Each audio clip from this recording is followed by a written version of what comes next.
Le a toa pea ia I tumu maunga, puao whaasuanga. Ai o oa I whareseu, masaa I mao malie le pa ia maurunga o le ATUNU'U. Tātou te whaafitai I le angole leo le atua I lona whaamaoni, a wā olo o ia fola le maa ta anoa I tā ngutu o ala tanu. Olo o se e maluai la tātou folaunga, wa amataina nei I le nei tau sang fou. O te whaatalo whātu I le whaafoga tā puai a le au mamalu o le malo, ma le Iosefo. Le Afio, o le sui o le fono, o le sui tō fia. Minister o le kāpeneta, ma sui minister. Le fonga whatalai, ma sui o le Palemia. Le whaapasino sili, ma le vasenga o le whaapasinonga. Le au whaigaluenga te tofia le atua I whata whaitaulanga. Ai meise le pa ia ma o lungo Samoa. Wa tama ma ainga, o ainga ma tama, tu mua ma pule, I tu au mala taua, ainga I le tai ma le vao fonti. I le mai ai o le fonotanga a le kāpeneta I le nei fo I vaiaso. Wa manatu ai e whailo atu bo le SILAFIA le ATUNU'U. O nisi o MATΑ'UPU tūpito sa soa laupuleina ma whai iai whai unga. Ngā luenga whaawai taimi. O loo whaau au pea o na whaapawhala mo si taimi I le tu mau. Whai ngā malanga mo ngā luenga whaawai taimi mo le masina le neo Ianuari. Au tau wha mai ar ngā luenga le komiti tō fia le kāpeneta o loo a fia ai manisi o whaurulunga mo tā ngā luenga le malo. I le toe ilo ina o le whainga whaawai. Ma wala o loo whaatino ai le nei pol kalame. O le whamoe a whai e mai ar ngā ruenga o na whaofi lea o whautuanga I le kāpeneta mo le ilo ina I le whai unga o le nei masina ma whai iai se whai unga le kāpeneta. I le toi pō se lilo I le paia o le ATUNU'U I le tāua o le nei por kalame mo tātou tangata. Ma o le anganga o le malo se I toi sa saa le whawhao ma pou le lei vaenga e ao na whaaleleia, na ia mautu, ma malosi whainga whaavai, ma awala, ma ia inga, ma tūtuunga, e pui ai o tātou tangata ngā rurue I nei ngā ruenga. E whaapea fōi le pui ngā o le ATUNU'U, ma tātou fōi a tinai o lo taun whai e whaatino, e whaamoe fōi o tātou tangata e whaatino ina.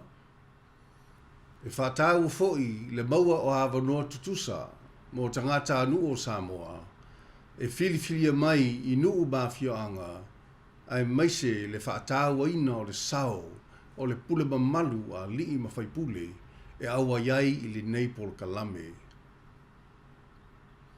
Ua si tia le anoano o le mau whaafitauli, wa ali ali bai, I tama whanau sa ngā rurue, pe o lo ngā rurue pea, o na au fia I le nei pol kalame. Ma o lava ina ia whaina ai le soifua o nisi. O le tūlai mai o nei tūlanga, I le mawhai ai o na nofua I le malo, ai ao o na saili vai fafo, ma toi au talu, ma ilo tūpetoa, vala tā ua uma o le nei pol kalame. A whai e ta oto le lei, e manuia le anga iatu I le lubanai.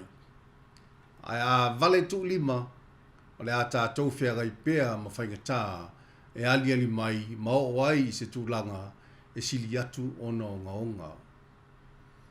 O le mea lea, e talo sāgaina ai le lava papale o le ATUNU'U, a o tau whaamae ar ngā luenga o loo whaatino nei. O loo whaau au pēa, whesota inga ma le malo au Satalia ma New Zealand, ina ia o lātou nofo SILAFIA I le fuafuanga o le ilo I longa o le polokalame.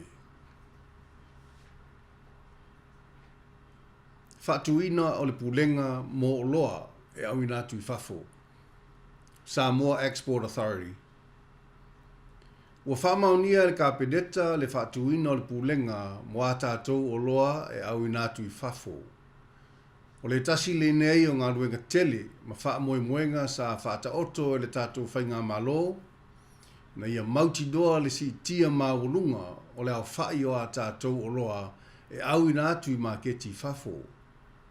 O le fuafuanga e a mata le nei tā penanga I o loa mai au whai whātoanga ma le au whai whaiva e tai bua ai le stete tausia sa boa po le stick.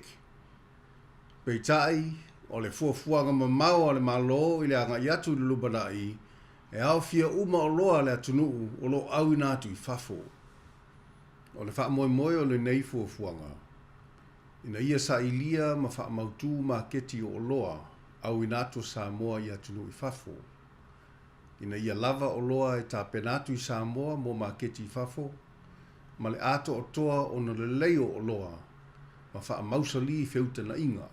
Ma itu tino ma wha laput putonga e fito I tonu ma ia inga ma tuutuunga o le au ina atu I fafo o loa le ATUNU'U. O le anganga ia whaafaingo fie mo le ATUNU'U le au ina atu I fafo ana o loa mo le whaatawina. E whaaftai atu Samoa mo talusanga mo lia ma le manatua pea o le malo ma ono taitai. O lo ua manuia le sailinga tonga fitinga a le tamaitai I Palemia. Ma e iai le wha moe moe pe a pule alofa le atua tātou te whailoai ma lana Afioga I le whai unga o le nei masina. O lo tātou iai le vaitau o tibunga. O lo whaua au pea foi o no tātou iai whaatasi ma lui tau o whaamai. Ma le koviti. O le tualalo, ia sanga whaatau o pea lo tātou tā pena ma nofo sauni. E tāu foi le tausia le lei o le soifua ma loloina. Le ATUNU'U e Samoa. O te taofi. A whai e tu mau pea lo tātou wha moe moenga I le tua. Le wha vai o lo tātou ma lo tuto tasi. E tu mau foi lana puipuinga ma lo na alofa tu noa I le ma vai I lo tātou ATUNU'U. Ia alofa ngia I le tua le pai o le ATUNU'U. Mai ona taitai wha le malo, taitai wha le ATUNU'U, tainane ao o wha lupenga o lo tala wha auto I le ATUNU'U. Wha pea foi I le loa loa Samoa, ianga le leile atua I lo o taupa ia. Ia manuia le whai ungo le nei vai aso. Good afternoon, Samoa. Warm welcome and greetings to our people this afternoon. A special welcome to our visitors, friends and relatives from overseas. At its meeting this week, Cabinet considered a number of submissions. Two of the major policy matters discussed by Cabinet include seasonal workers. The temporary suspension of trips scheduled for seasonal workers for the month of January 2023 remains in effect, as the Cabinet Subcommittee appointed to look into relevant policies and processes governing the seasonal workers programs aims to complete its report and present to Cabinet before the end of this month. There is no doubt that the seasonal worker programs continue to be a significant development mechanism for our people and our country. However, like anything else, there are challenges and areas that must be addressed to ensure the program is well managed and sustained going forward.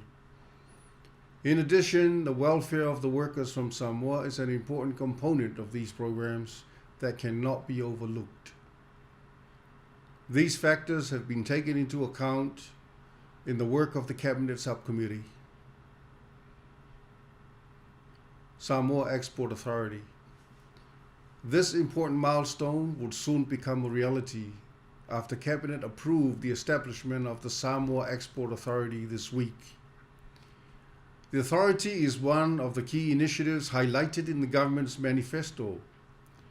The authority will start with the exportation of agricultural products through the Samoa Trust Estates Corporation, STEC. In the long term, it is anticipated that all other exports will be part of this authority in the future. And on a different matter, I am happy to inform the country that the Honourable Prime Minister is recovering well in New Zealand, and if all goes well and our Lord permits, she hopes to return to Samoa at the end of the month. Meanwhile, we are in the middle of the wet season, which is usually associated with heavy rain and flooding, and to the extreme extent, cyclones.